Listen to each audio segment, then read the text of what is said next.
حاضرین، آج کی اس گفتگو کو میں 3 زمروں پر تقسیم کروں گا۔ سب سے پہلی چیز کہ موجودہ حالات کیا ہے، کس طرح کی سچویشن سے ہم اور آپ گزر رہے ہیں، کس طرح کے چیلنجز کا ہمیں سامنا ہے، اور دوسری بات اسلامی نقطہ نظر سے اس کا سولوشن اور اس کا حل کیا ہے، اور تیسری بات کہ اس ملک میں پرامن بقائے باہم پیسفل کو ایگزسٹنس کے لیے ہمیں کیا کردار ادا کرنا ہے۔ یہ 3 چھوٹی چھوٹی باتیں ہیں، اور میں چاہوں گا کہ کم سے کم وقت میں اپنے اس پیغام کو آپ کے سامنے رکھ دوں۔ حاضرین، ہم نے قرآن مجید کی ایک آیت آپ کے سامنے تلاوت کی۔ اللہ تعالیٰ نے فرمایا یا ایھا الذین آمنوا، اے لوگوں جو ایمان لائے، قوا انفسکم واہلیکم نارا، اپنے آپ کو اور اپنی نسلوں کو ڈراؤ اس آگ سے جس کا ایندھن انسان اور پتھر بننے والے ہیں، اور پھر اس جہنم اور اللہ کی اس آگ پر جو فرشتے منتخب کیے گئے ہیں وہ بہت سخت روح ہیں، وہ بہت سخت مزاج ہیں، وہ کسی طرح کی نرمی اور رواداری کے قائل نہیں ہیں، اور فرمایا کہ وہ اللہ کے حکم کی پیروی کرتے ہیں اور اللہ کے حکم کی نافرمانی نہیں کرتے۔ یہ قرآن مجید کی ایک آیت ہے۔ مولانا مفکر اسلام حضرت مولانا علی میاں ندوی رحمت اللہ علیہ نے ایک جگہ لکھا تھا کہ میرا جی چاہتا ہے کہ اس آیت کو مسلمانوں کے گھروں اور در و دیوار پر لکھ دیا جائے تاکہ وہ اپنی زندگی کے آبجیکٹیوز، اپنی زندگی کے مقاصد پر اپنی نگاہ رکھیں، وہ زندگی کی اس چکا چون اور زندگی کے اس سفر میں راستہ کھو نہ دیں، اپنی منزل سے بھٹک نہ جائیں۔ زندگی کے 2 فلسفے ہمارے سامنے ہیں۔ ایک فلسفہ یورپ نے ہمیں دیا۔ یورپ کا فلسفہ یہ تھا کہ جیو اور کماؤ اور مست اور موج کے ساتھ اپنی زندگی گزارو۔ انہوں نے زندگی کے پورے دائرہ کار کو انسان کی جو فزیکل نیڈ ہے، انسان کی جو جسمانی ضرورتیں اور آسائشیں ہیں، ان تک محدود کر کے رکھ دیا کہ تمہاری زندگی کا مقصد تمہاری محنت اور جد و جہد اور اسٹرگل اور سکسس کا مطلب یہ ہے کہ تم دن رات کی کمائی کرو اور اپنی زندگی کے لیے آسائشیں جمع کرو اور پھر اپنی زندگی میں مست اور مگن ہو جاؤ۔ یہ تصور دیا تھا مغرب نے، الہادی نظام نے، وہ نظام جو ایتھزم پر مبنی ہے، جو خدا کو نکارتا ہے، جو خالق کائنات اور کریٹر کو ریجیکٹ کرتا ہے، اور وہ کہتا ہے کہ انسان خود خدا بن جائے زمین پر، جس کو فرعون نے کہا تھا انا ربکم الاعلی، میں تمہارا سب سے بڑا خدا ہوں، ہماری پیروی کی جائے گی، ہماری غلامی کی جائے گی، ہمارا حکم تسلیم کیا جائے گا۔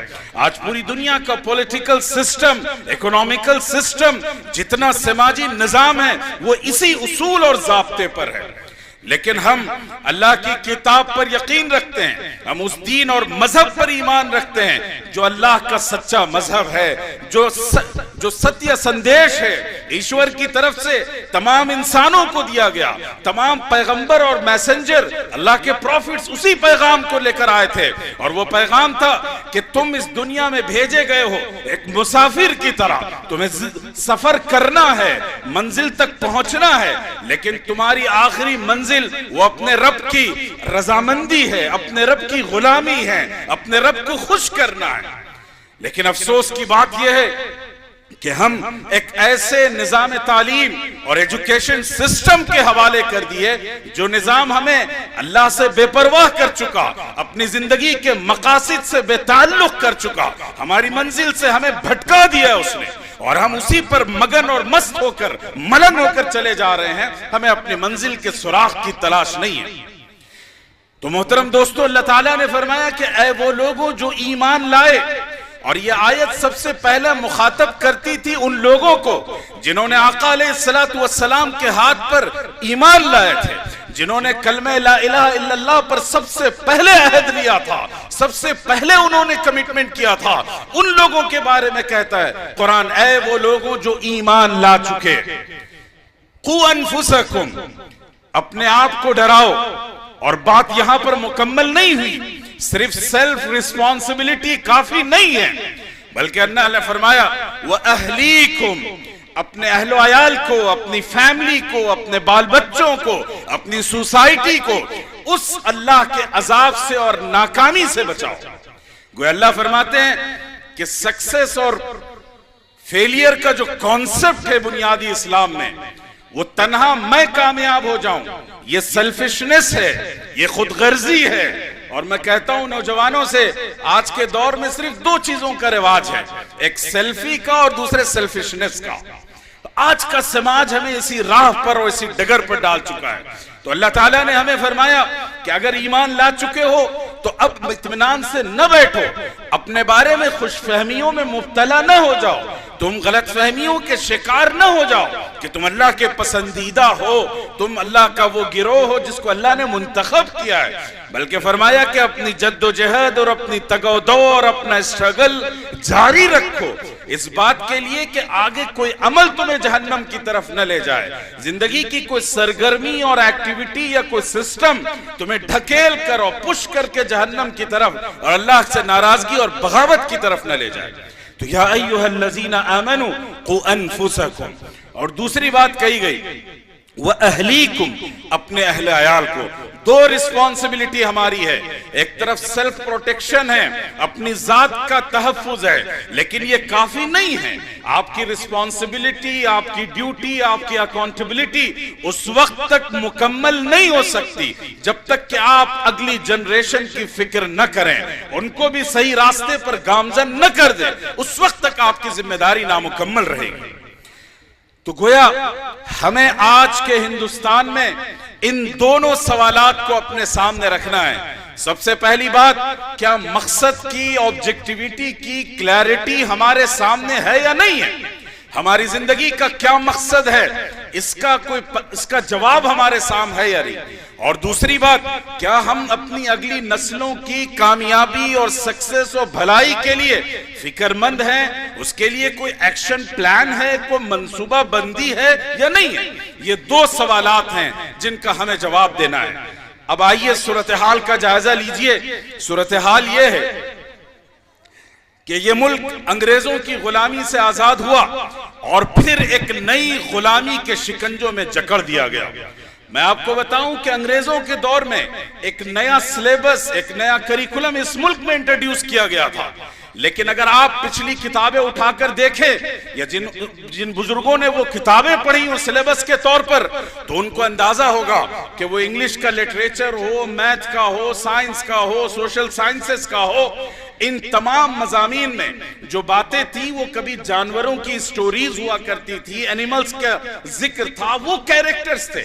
کوئی بچہ اگر اس نصاب کو پڑھ کر اپنے گھر آتا تو اس کے دل میں، اس کے ایمان میں کوئی کمی اور کجی پیدا نہیں ہوتی تھی۔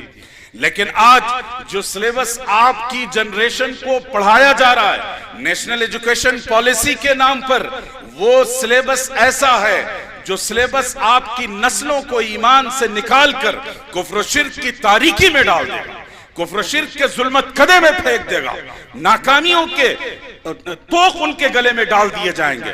ایک ایسا سلیبس جس میں ایک خاص وچار دھارا کو، ایک خاص ریلیجن کو، ایک خاص مذہب کو اور ان کے جو میتھس ہیں، میتھولوجی ہے، اس کو سلیبس کا حصہ بنا دیا گیا، اور اس طریقے سے ان نسلوں کے ایمان پر ڈاکہ ڈالا جا رہا ہے اور ان کے ایمان میں شکوک، ان کے دل میں شکوک و شبہات کے کانٹے چبھے جا رہے ہیں تاکہ ان کا رشتہ اسلام سے، آقا جناب محمد رسول اللہ صلی اللہ علیہ وسلم سے کاٹ دیا جائے۔ اور پرسنل اللہ کے نام پر، نئے نئے لیجسلیشن کے نام پر، قانون سازی کے نام پر، قانون شریعت پر حملہ کیا جا رہا ہے۔ اور اس کا مقصد کیا ہے؟ انہیں پتا ہے کہ آپ ہزار قانون بنا دیں، جو لوگ اللہ اور اس کے رسول پر ایمان رکھتے ہیں وہ اپنی شریعت پر قائم رہیں گے، وہ اپنے دین پر قائم رہیں گے، وہ قرآن مجید اور آقا علیہ السلام کی سنت و سیرت پر قائم رہیں گے۔ دنیا کی کوئی طاقت اور کوئی قانون سازی ان کے قدموں میں تزلزل نہیں پیدا کر سکتا۔ تو جب انہیں یہ پتا ہے تو پھر یہ قوانین میں تبدیلی اور میڈیا پر آ کر ہرزہ سرائی اور برہنہ گفتاری اور مسلمانوں کو منہ چرانے کی کوشش کیوں کی جا رہی ہے؟ اس لیے کی جا رہی ہے کہ وہ جو تماشا بھی نوجوان نسل ہے اس کے دل میں شکوک و شبہات کہ کانٹے چبو دیے جائیں، اس کے دل میں آقا علیہ الصلوۃ والسلام کی سنت و سیرت کے بارے میں مسکنسپشنز کریٹ کر دیا جائے، اس کے دل و دماغ میں قانون شریعت اور اسلام کے حوالے سے غلط سوالات انکلکیٹ کر دیے جائیں۔ اصل یہ مقصد ہے، گویا ٹارگٹ قانون شریعت نہیں ہے، ٹارگٹ اصل میں آپ کی اگلی نسلوں کا ایمان ہے۔ تو گویا ہم ایک ایسے سماج اور ایک ایسے ایجوکیشن سسٹم کا حصہ ہیں جو سسٹم ہمارے بچوں کو ایتھزم کی طرف، خدا بیزاری کی طرف، الہاد اور ارتداد کی طرف لے جا رہا ہے۔ اور یہ جو صورتحال ہے سب سے زیادہ کنسرننگ ہے۔ یاد رکھیے گا 1450 سال سے یہ امت اپنی جانوں کا نذرانہ پیش کرتی رہی، اس امت کے خون کی ہولیاں کھیلی گئی۔ یقین مانیے پورے شعور کے ساتھ، پورے کانشیسنس کے ساتھ یہ بات بتانا چاہتا ہوں کہ اگر مسلمانوں کے علاوہ کوئی دوسرا ازم ہوتا، کوئی دوسری کمیونٹی ہوتی، وہ سرنڈر کر چکی ہوتی اور اس کا وجود ختم ہو چکا ہوتا۔ لیکن یہ کلمہ لا الہ الا اللہ محمد الرسول اللہ صلی اللہ علیہ وسلم کی کرشمہ سازی ہے کہ یہ امت اپنی پوری آئیڈنٹیٹی کے ساتھ، اپنی پوری شناخت کے ساتھ، اپنے پورے بلیف سسٹم کے ساتھ آج پوری دنیا میں قائم و دائم ہے۔ تو اب مسئلہ یہ ہے کہ اگر الہاد و ارتداد کے یہ طوفان آپ کے گھروں پر دستک دے رہے ہیں اور آپ کی نسل نو کو اپنا شکار کر رہے ہیں، ایسی صورت میں ہمارا اور آپ کا ایکشن پلان کیا ہونا چاہیے، کاؤنٹر پالیسی کیا ہونی چاہیے، ہم کس طریقے سے ان چیزوں کا مقابلہ کر سکیں، آج ہمیں اس پر غور کرنا ہے۔ اور آپ کی کانفرنس اصل میں اس کا جواب دینے کے لیے آپ کو بلائی۔ تو دیکھیے سب سے پہلی بات آقا علیہ الصلوۃ والسلام نے فرمایا طلب العلم فریضۃ علی کل مسلم، علم کا حاصل کرنا ہر مسلمان پر فرض ہے، اوبلیگیٹری ہے۔ علم دین کے الگ الگ لیولز ہیں، یہاں پر عالم اسلام کے ممتاز مجتہد اور فقیہ موجود ہیں، مفسر موجود ہیں۔ ہر مسلمان کے لیے مجتہد اور فقیہ اور مفسر بننا ضروری نہیں ہے، یہاں پر نوجوان علماء اور ایکسپرٹ فقہ اسلامی کے موجود ہیں۔ ہر مسلمان کے لیے یہ ایکسپرٹیز حاصل کرنا ضروری نہیں ہے، اس لیے کہ اسلامک ایجوکیشن کا یہ ہائیسٹ لیول ہے۔ لیکن جو ایلیمنٹری لیول ہے، جو سب سے بنیادی سطح ہے، جس کا جاننا اور سیکھنا ہر مسلمان پر فرض ہے، اس میں نہ کسی مرد کا ایگزمپشن ہے، نہ کسی عورت کا استثناء ہے، نہ کسی بوڑھے کا اور جوان اور بچے کا استثناء ہے۔ وہ ہے طلب العلم فریضۃ علی کل مسلم۔ اپنے عقیدے کو سیکھیے، توحید کس کو کہتے ہیں، ونس آف گاڈ کا تصور کیا ہے، اسلام کا شرک کیا ہے۔ علماء یہاں موجود ہیں، مجھے افسوس ہوتا ہے دینیات کا ہمارا پورا سلیبس اٹھا کر دیکھ لیجئے، اس میں ارکان اسلام ملیں گے، اس میں نواقض وضو ملیں گے، نواقض غسل ملیں گے، لیکن دینیات کے اس پورے کریکولم میں آپ کو نواقض اسلام نہیں ملتے۔ وہ چیزیں، وہ ایکٹیویٹیز، وہ سلوگنز، وہ کام جس کے ذریعے سے انسان اسلام سے نکل جاتا ہے، کفر کی طرف چلا جاتا ہے، شرک کی طرف چلا جاتا ہے، اس کو ہم ڈسکس نہیں کرتے رہے۔ لیکن آج وقت کا تقاضا ہے کہ ہمیں ارکان اسلام کے ساتھ ساتھ نواقض اسلام کو بھی اپنے بچوں کو سکھانا ہوگا، اس لیے کہ جو سلیبس آج پڑھایا جا رہا ہے، میں یہ نہیں کہتا کہ پڑھایا جائے گا، آج سلیبس میں وہ چیزیں شامل کر دی گئی ہیں، اس سلیبس کو پڑھ کر جب بچہ گھر آئے گا تو روزانہ 3 سے 4 مرتبہ کم سے کم وہ شرک کا شکار ہوگا۔ اس لیے یہ جو ایک خدا کا تصور ہے، یہ صرف اسلام کا میسج نہیں ہے، یہ ہندو مذہب کا میسج ہے، یہ کرسچینٹی کا ہے، جوڈائزم کا ہے۔ ہمارے بہت کم ہندو بھائی اس بات کو جانتے ہیں کہ خود ہندو اسکرپچرز میں اور جو دھارمک پستک ہیں اس میں اللہ کی توحید کا پیغام آیا ہے۔ ویدوں نے کہا تھا کہ ایکم برہما دوتیو ناستی نہ ناستی کنچن، برہما خدا صرف ایک ہے، دوتیو ناستی دوسرا نہیں ہے، دوسرا نہیں اور ہرگز ہرگز دوسرا نہیں ہے۔ ویدوں نے ہمیں بتایا تھا کہ نتسیہ پرتماستی یشنا مہا یشا، اس ایشور کی کوئی مورتی، کوئی سٹیچو نہیں ہے، بلکہ اس کے نام کا جاپ اور ذکر کرنا اصل میں اس کی پوجا اور پرارتھنا ہے۔ تو گویا یہ توحید کا پیغام پوری دنیا میں صرف مسلمانوں نے محفوظ رکھا ہے دنیا کے مختلف ازم نے، مختلف دھرموں نے ان کو یہ میسج دیا گیا تھا، لیکن انہوں نے فراموش کر دیا، بھلا دیا اور توحید کی جگہ شرک نے لے لی۔ اس لیے ہم اس ایکتا کا میسج اور سندیش تمام انسانوں کو دیں کہ ایک ایشور ہے، ایک پالنہار ہے، ایک کریٹر ہے، ہم سب اسی کی پوجا کریں گے اور وہی صرف پوجنی ہے۔ تو گویا میں بتا رہا تھا کہ وہ نصاب جو آپ کے بچوں کو شرک کی طرف لے جا رہا ہے، کفر کی طرف لے جا رہا ہے، اس سے اپنی نسلوں کو بچائیے۔ تو طلب العلم فریضہ، اس سلیبس کو جو انسٹیٹیوشن کور کرتا ہے، جو اس میدان میں کام کرتا ہے، وہ ہے ہمارا مکاتیب کا سسٹم۔ افسوس یہ ہے کہ آج مکتب کے نظام کو کمزور کر دیا گیا۔ آج سے 30 سال 40 سال پہلے ہر مسجد میں صباحی اور مسائی مکتب ہوا کرتا تھا، اور جو بزرگ یہاں بیٹھے ہیں جنہوں نے کبھی مدرسے کا رخ اختیار نہیں کیا ہوگا لیکن انہیں کلمہ یاد ہے، احکام اسلام یاد ہے، وہ مکتب کے رہین منت ہیں، وہی مکتب نے انہیں سکھا دیا تھا۔ تو آج علماء جو مدرسوں کے ذمہ دار ہیں، جو لوگ اپنے دل میں ایمان کی رمق محسوس کرتے ہیں، یہ ان کی ریسپانسبلٹی ہے کہ وہ اپنے پورے سہرسہ ضلع کا ایک خاکہ بنائیں اور دیکھیں کہ کس کس مسجد میں مکتب ہے یا نہیں ہے، اور اگر نہیں ہے تو آپ مکتب قائم کیجئے۔ آج کی تاریخ میں اس سے بڑھ کر دین کی خدمت کی کوئی اور راہ نہیں ہے۔ آپ تاج محل نما مسجدیں بنانا چھوڑ دیں اور ایمان کی حفاظت کے لیے مکاتب کے نظام قائم کیجئے۔ اس سے بڑا کوئی فرض آج ہمارے اور آپ کے ذمہ نہیں ہے۔ دوسری بات عصری تعلیم اور ماڈرن ایجوکیشن کی ہے۔ بڑی بدقسمتی کی بات ہے جو امت اقرا تھی، جس امت کا آغاز اقرا کے ذریعے ریڈ اینڈ ریڈ اور ریڈ کے ذریعے سے کیا گیا تھا، آج اس کی صورتحال یہ ہے کہ وہ الٹریسی کی شکار ہے۔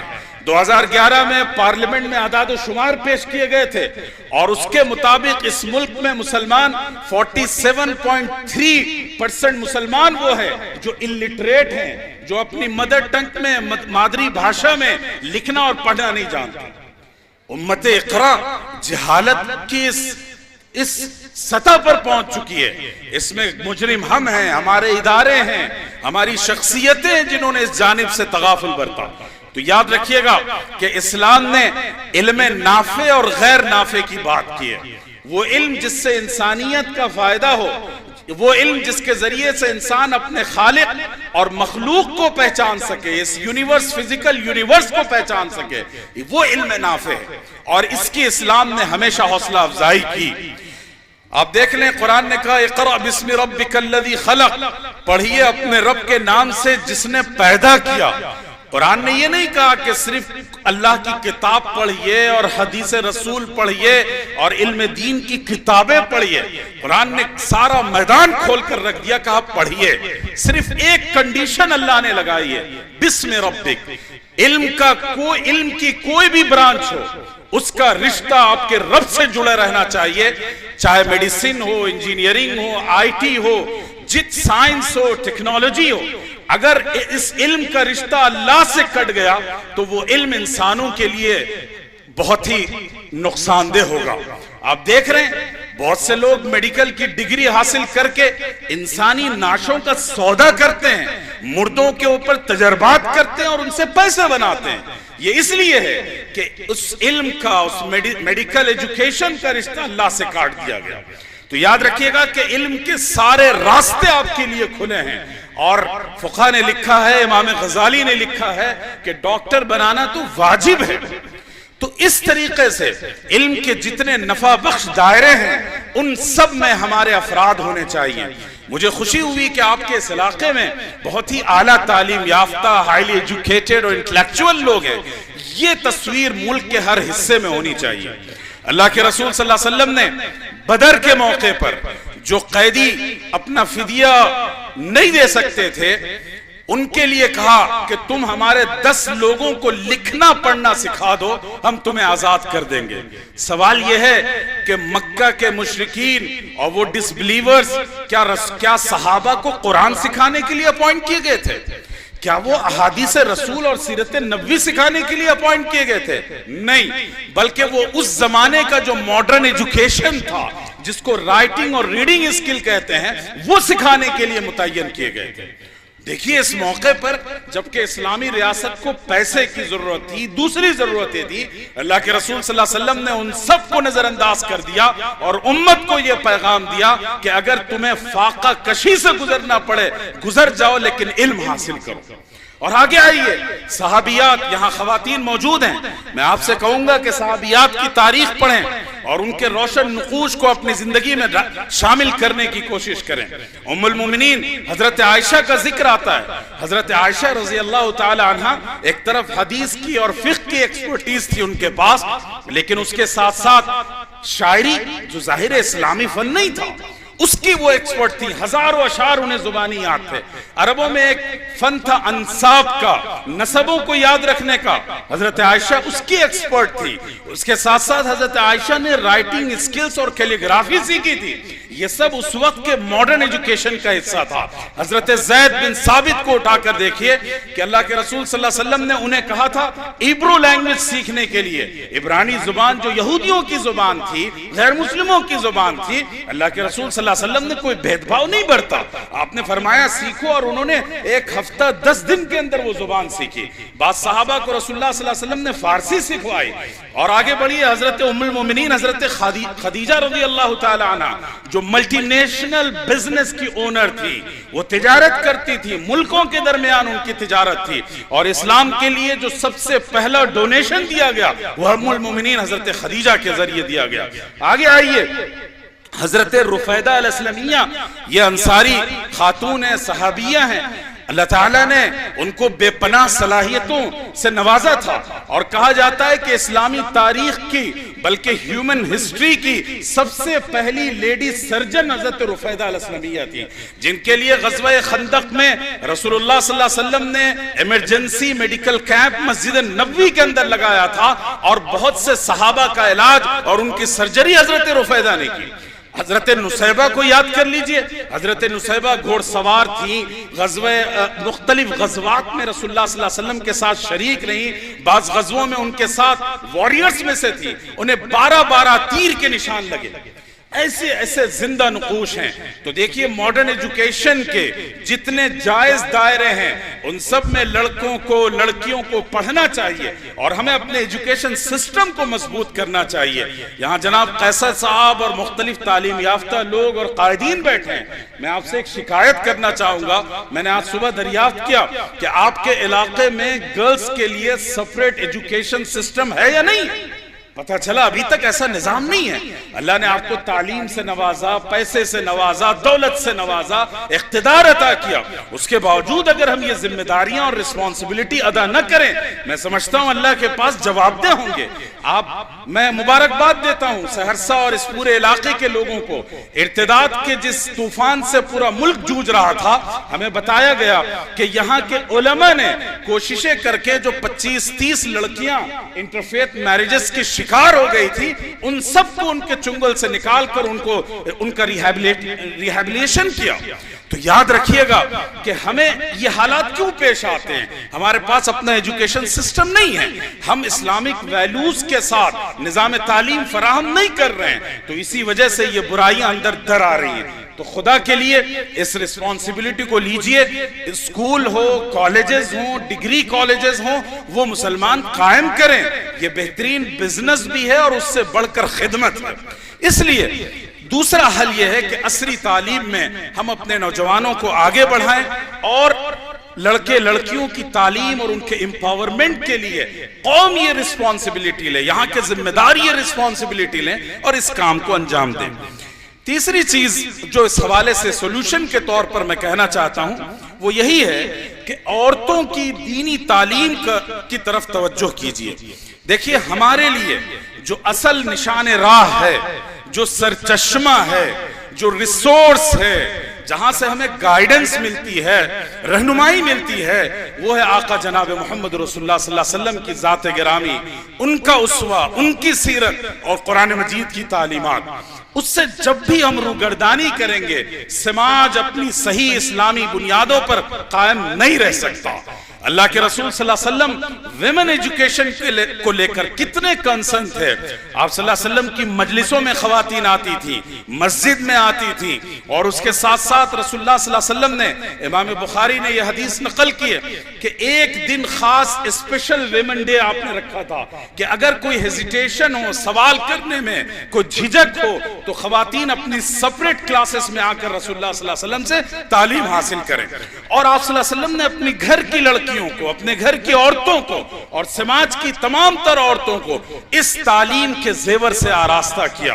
یہی وجہ ہے کہ حضرت عائشہ, حضرت ام سلمہ اور حضرت حفصہ اور ایسی ایسی باکمال خواتین پیدا ہوئی جس کی مثال آج ہمیں دستیاب نہیں ہوتی ہیں. وہ معاشرہ سب سے زیادہ ماڈرن تھا, سب سے زیادہ خواتین کے حقوق کا لحاظ رکھنے والا تھا. ویمن امپاورمنٹ کا سب سے پہلے ایگزیکیوشن آقا علیہ السلام کے دور میں کیا گیا. تو خواتین کی دینی تعلیم کا نظم کیا جائے, ان کے لیے اسپیشل شارٹ کورسز تیار کیجئے. ہم نہیں کہتے کہ تمام خواتین کو آپ عالمات و فاضلات اور مفتیات بنا دیں, بلکہ ان کو ایک بہترین بیوی, ایک بہترین بیٹی اور ایک بہت ہی بااخلاق بہو بنا دیجئے. دینی تعلیم اور عقائد سے آراستہ کر دیجئے. بزرگوں نے کہا اور بجا کہا کہ جب کوئی مرد دین سیکھتا ہے تو دین تمہاری دہلیز تک پہنچتا ہے, اور جب کوئی عورت دین سیکھتی ہے تو تمہاری نسلوں تک دین پہنچتا ہے. اس لیے خواتین کی دینی تعلیم و تربیت کو اپنی ترجیحات اور پرائورٹیز میں شامل کر لیجئے. اس کے بغیر آپ سروائیو نہیں کر سکتے اور ان طوفانوں کا مقابلہ نہیں کر سکتے. اس کے ساتھ ساتھ جو سب سے بنیادی چیز ہے, میں ابھی پچھلے دنوں بینگلور میں تھا, وہاں علماء اہل سنت کے ایک بڑے عالم ہیں اور آل انڈیا مسلم پرسنل لا بورڈ کے سیکریٹری ہیں, بڑی مولانا یاسین علی عثمانی. انہوں نے بڑی خوب بات کہی, ایک جملہ کہا میرے دل پر نقش کر گیا. انہوں نے کہا کہ ہمارا سب سے بڑا مسئلہ یہ ہے کہ نوجوان نسلوں کے ذہن و دماغ سے اسلامی ایجنڈا ختم ہو گیا. ہمارے پاس اپنی کمائی کا ایجنڈا ہے, اپنے فیوچر کا ایجنڈا ہے, شادی بیاہ کا ایجنڈا ہے, اپنی زندگی کی آسائشوں کو حاصل کرنے کا ایجنڈا ہے. صرف ایک ایجنڈا نہیں ہے کہ ہم اپنے دین کے لیے کیا کر سکتے ہیں اور دین کے لیے ہمیں کیا کرنا چاہیے. یہ ایجنڈا اپنی نسلوں میں منتقل کیجئے. میں دیکھیے ایک بہت بڑی صحابیہ ہیں حضرت خنسا. آپ کو حیرت ہوگی کہ وہ عربی شاعری کی ایک بہت ممتاز شخصیت تھی. پوری تاریخ میں, عربوں کی پوری تاریخ میں مرثیے اتنے نہیں لکھے گئے جتنے مرثیے کے اشعار تنہا انہوں نے اپنے 2 بھائیوں کی موت پر لکھے. یہ بات حضرت مولانا علی میاں ندوی نے لکھی ہے کہ تنہا اپنے 2 بھائیوں کی موت کا غم ان کو اتنا ستایا, اور ان کے غم میں جو انہوں نے اشعار لکھے جس کو مرثیہ کہتے ہیں, اس کے اشعار اتنے زیادہ ہیں کہ عربوں کے دوسرے تمام مرثیوں کو ایک ساتھ رکھ لیجئے تو دونوں برابر نہیں ہوتے, بلکہ ان کے مرثیے کے اشعار بڑھ جاتے ہیں. کتنا ان کو اپنے بھائی کے 2 بھائیوں کی موت کا غم تھا. لیکن یہی خاتون جب اسلام قبول کرتی ہیں اور ایک غزوے کے موقع پر انہوں نے کہا کہ اپنے بیٹے سے کہا اٹھو اور اللہ کی راستے میں جاؤ. بیٹا گیا, شہید ہو گیا. دوسرے بیٹے کو کہا جاؤ اللہ کے راستے میں, وہ شہید ہو گیا. تیسرے بیٹے کو اٹھایا, کہا جاؤ اللہ کے راستے میں, وہ شہید ہو گیا. چوتھے بیٹے کو بھیجا اور چاروں کے چاروں اللہ کے راستے میں شہید ہوئے. اور اس کے بعد اس دلیر ماں نے کہا کہ الحمدللہ الذی وفق لہم وکتب لہم الشہادہ. جس عورت نے مرثیہ لکھ کر عربوں کی تاریخ کا سب سے بڑا مرثیہ لکھا, آج وہی خاتون اپنے بیٹوں کی اور ایک نہیں 4 لخت جگر کی شہادت پر شکر ادا کرتی. یہ ہے دین کا ایجنڈا اپنی نسلوں میں منتقل کرنا. آپ جانتے ہیں مشہور صحابیہ حضرت سمیہ رضی اللہ تعالی عنہ, حضرت مولانا فرماتے ہیں کہ اسلامی تاریخ کے لیے جو سب سے پہلا خون پیش کیا گیا, اور آج کی ہندوستان کی تعبیر میں کہیں کہ سب سے پہلی جو موب لنچنگ کی گئی تھی وہ حضرت سمیہ رضی اللہ تعالی عنہ کی. کیسی کیسی قربانیاں دی لوگوں نے. تو میرے عزیز دوستوں, بزرگوں, نوجوانوں اور اہل علم و دانش کا یہ قافلہ, ہمیں اپنے نسلوں میں وہ جو ایجنڈا آف دین ہے اسے شامل کرنا ہے. اس کے بعد آپ ان کو دینی تعلیم دیں، عصری تعلیم دیں، سب کچھ دیں، لیکن اس کا جو جوہر ہونی چاہیے، جو اس کی بنیاد ہونی چاہیے، وہ یہ ہے کہ ایمانی تربیت اور ایمان کا جوش و ولولہ پیدا کیجیے۔ آخری بات، مجھے اس بات سے بڑی مسرت ہوئی کہ اس علاقے میں ایک زہر نہیں پایا جاتا ہے، وہ زہر جس نے پورے ملک کو تباہ کر دیا، جس نے اس ملک کے ترنگا کے رنگ کو برباد کر دیا، جس نے ہمارے ملک کی یونٹی ان ڈائیورسٹی کو سب سے زیادہ ڈیمیج کیا، وہ فرقہ واریت اور فرقہ واریت کا زہر ہے۔ مجھے بہت خوشی ہوئی اس بات کو جان کر کہ اس علاقے میں ہندو، مسلم، سکھ، عیسائی اور مختلف لوگ آپس میں مل جل کر رہتے ہیں اور ایک دوسرے کا احترام کرتے ہیں۔ جو وی دا پیپل آف انڈیا، جو پریمبل آف انڈین کانسٹیٹیوشن کا سب سے پہلا میسج تھا، وی، جس کو ہمارے پردھان می بنانا چاہتے ہیں، ہمارا اور آپ کا یہ شہر آج بھی اپنے وی پر قائم ہے۔ یہ بہت بڑی بات ہے کہ یہ جو یونٹی ان ڈائیورسٹی ہے، پیسفل کو ایگزسٹنس ہے، کمیونل ہارمنی ہے، یہ اصل میں اس ملک کی شناخت اور اس کی آئیڈینٹی ہے۔ اور جو لوگ اس ملک کے جسم سے اس کی یہ چادر عفت کھینچنا چاہتے ہیں اور اسے تار تار کرنا چاہتے ہیں، وہ اصل میں دیش دروہی ہیں، وہ اصل میں اس ملک کے دشمن ہیں۔ اس لیے کہ یہ ملک ان تمام انسانوں سے مل کر بنتا ہے، صرف زمین کا نام وطن اور ملک نہیں ہوتا۔ میں مبارکباد دیتا ہوں یہاں کے تمام ہندو بھائیوں کو، مسلمانوں کو، اور اس کے ساتھ ساتھ جو دوسری کمیونٹیز کے لوگ ہیں، کہ آپ بہت قابل مبارکباد ہیں کہ فرقہ پرستی کے اس دور میں آپ امن اور یکجہتی کے ساتھ جی رہے ہیں۔ بس میں ایک پیغام اس حوالے سے آپ کو دینا چاہتا ہوں۔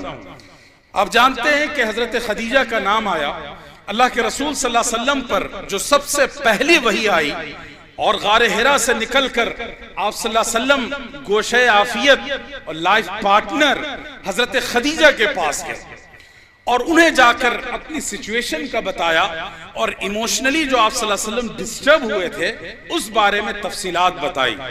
اس وقت حضرت خدیجہ نے ایک عجیب بات کہی، اور ہمارے اسلامک اسٹڈیز کے جو ایک برانچ ہے جس کو سیرت کہتے ہیں، بایوگرافی آف پروفٹ محمد صلی اللہ علیہ وسلم، اس کی بنیاد اصل میں حضرت خدیجہ نے رکھی۔ حضرت خدیجہ نے جو جملے لکھے تھے، آج اگر ہمارے اور آپ کے اخلاق کی تصویر وہ جملے بن جائیں، یقین مانیے نفرت کا یہ طوفان اپنی موت آپ مر جائے گا۔ حضرت خدیجہ رضی اللہ تعالی عنہ نے فرمایا تھا، واللہ لا یخزیک اللہ ابدا، خدا کی قسم اللہ آپ کو ضائع نہیں ہونے دیں گے۔ عجیب بات ہے، حضرت خدیجہ فرماتے ہیں کہ اللہ آپ کو ضائع نہیں ہونے دیں گے۔ کیوں؟ اب جو انہوں نے ایکسپلین کیا، انک لتصل الرحم، اے محمد صلی اللہ علیہ وسلم آپ صلہ رحمی کرتے ہیں رشتہ داروں کے ساتھ، ریلیشن شپ کے ساتھ، جو آپ کے ریلیٹیوز ہیں ان کے حوالے سے بھلائی کرنا، نیکی کرنا، ان کا خیال رکھنا، آپ یہ کرتے رہیں، اور یہی سندیش آپ پورے سماج کو دیتے ہیں۔ انک لتصل الرحم وتحمل الکل، آپ بوجھ اٹھاتے ہیں۔ سماج کا وہ طبقہ جو کمزور ہے، جو پرسیکیوٹڈ ہیں، جن کو ہم دلت بھائی کہتے ہیں، جو اپنا بوجھ خود اٹھا نہیں سکتے، اپنی رسپانسبلٹی خود لے نہیں سکتے، ان لوگوں کی رسپانسبلٹی آپ لیتے ہیں، ان کا برڈن آپ اپنے سر رکھتے ہیں، ان کے بوجھ کو آپ اٹھاتے ہیں اور ان کے ساتھ پورا سپورٹ کرتے ہیں۔ وَتَحْمِلُ الْكَلْ وَتَكْسِبُ الْمَعْدُومِ، اور سماج کا وہ طبقہ جسے کوئی منہ لگانے کو تیار نہیں، جس سے کوئی بات کرنے کو تیار نہیں، ایسے لوگوں پر کما کر آپ خرچ کرتے ہیں، چاہے وہ غریب ہو، معذور ہو، ڈسیبل ہو، آرفن ہو، ویڈو ہو، بیوہ ہو، کوئی بھی غریب انسان ہو، آپ خود کماتے ہیں اور ایسے لوگوں کے اوپر خرچ کرتے ہیں تاکہ ان کا اکنامیکل ٹرانسفارمیشن ہو سکے۔ اور اس کے بعد فرمایا کہ وَتَكْرِمُ الضَّيْفِ، مہمانوں کی ضیافت کرتے ہیں، یہ نہیں دیکھتے کہ کون مہمان آ رہا ہے، اپنا ہے، غیر ہے، اجنبی ہے، اس علاقے کا رہنے والا ہے، کوئی بھی مہمان ملا اسے پکڑ کر لایا اور اس کی ضیافت کی۔ اور پھر فرمایا کہ وَتُؤَدِّ الْأَمَانَةَ، آپ امانت کو ادا کرتے ہیں، لوگوں کا جو آپ پر ٹرسٹ ہے، جو فیتھ ہے، اور اس کا آپ لحاظ رکھتے ہیں، آپ ان کی امانتوں میں خیانت نہیں کرتے، اور فرمایا کہ وہ تصدق الحدیث، اور آپ سچ بولتے ہیں، کبھی جھوٹ نہیں بولتے، دھوکہ نہیں دیتے، اپنا مال اور اپنا پروڈکٹ دھوکہ دے کر لوگوں کو نہیں بیچتے ہیں۔ یہ تصویر کھینچی تھی حضرت خدیجہ نے رسول اللہ صلی اللہ علیہ وسلم کی۔ میرا سوال یہ ہے کہ آپ صلی اللہ علیہ وسلم کے یہ اخلاق کن کے ساتھ تھے؟ مسلمانوں کے ساتھ تھے۔ ابھی تو وہی آئی تھی، حضرت خدیجہ سب سے پہلی ہے جو ایمان لائیں۔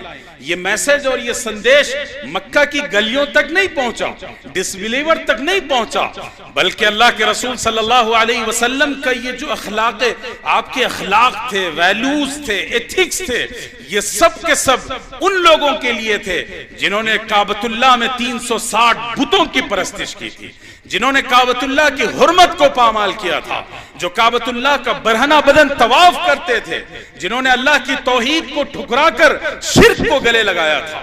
ایسے ظالموں کے ساتھ اللہ کے رسول صلی اللہ علیہ وسلم کا یہ برتاؤ تھا، یہ اخلاق تھے۔ تو اندازہ لگائیے کہ ہمارے اخلاق اپنے غیر مسلم بھائیوں کے ساتھ، نیبرز اور ہمسایوں کے ساتھ کیسا ہونا چاہیے۔ ہم مشہور ہیں جھوٹ کے لیے، دھوکے کے لیے، دغا کے لیے اور خود غرضی کے لیے۔ یاد رکھیے گا کہ اگر ہماری یہ تصویر رہی، اس سے ایک طرف اسلام کی بدنامی ہے اور دوسری طرف آپ کے خلاف جو پروپیگنڈا کیا جا رہا ہے بو جہلی میڈیا کے ذریعے، بو لہبی میڈیا کے ذریعے، وہ ساری کی ساری غلط فہمیوں کو صحیح سمجھا جائے گا۔ اس کے خلاف آپ کتابیں لکھیں، سیمینارز کریں، کانفرنسز کریں، خدا کی قسم ایک حرف فائدہ نہیں ہوگا۔ آپ اپنے اخلاق اور کردار کو درست کر لیجئے، یہ 1000 صفحے کی کتاب سے زیادہ بھاری اور زیادہ مؤثر پیغام ہے۔ تو بزرگوں، دوستوں، بہت اہم آج کی یہ کانفرنس ہے۔ آج کا جو میں نے پیغام آپ کو دیا کہ حالات اور چیلنجز سے گھبرائیے مت، زندہ قومیں اپنے قوت بازو اور قوت ارادی پر یقین رکھتی ہیں، انہیں سرنگو نہیں کیا جا سکتا، اور جب تک کلمے کی عظمت اور کلمے پر ایمان ہے، دنیا کی کوئی طاقت آپ کو رسوا نہیں کر سکتی، آپ کو سرنگو نہیں کر سکتی۔ بس اپنی زندگی کا صحیح مشن طے کریں۔ نمبر 1، دینی تعلیم علاقے کے ہر گھر اور در در تک پہنچے۔ فرض کر دیجئے کہ کوئی بچہ ایسا نہ ہو جو مکتب کی تعلیم سے گزرے بغیر کہیں اور جائے۔ دوسری بات، عصری تعلیم کے ادارے قائم کریں، معیاری کوالٹی ایجوکیشن کے ادارے قائم کریں، اور ان اداروں میں ہمارے جو دلت بھائی ہیں، پچھڑے طبقات کے لوگ ہیں، ان کو بھی پڑھائیے۔ یہ سنت ہے آقا علیہ السلام کی۔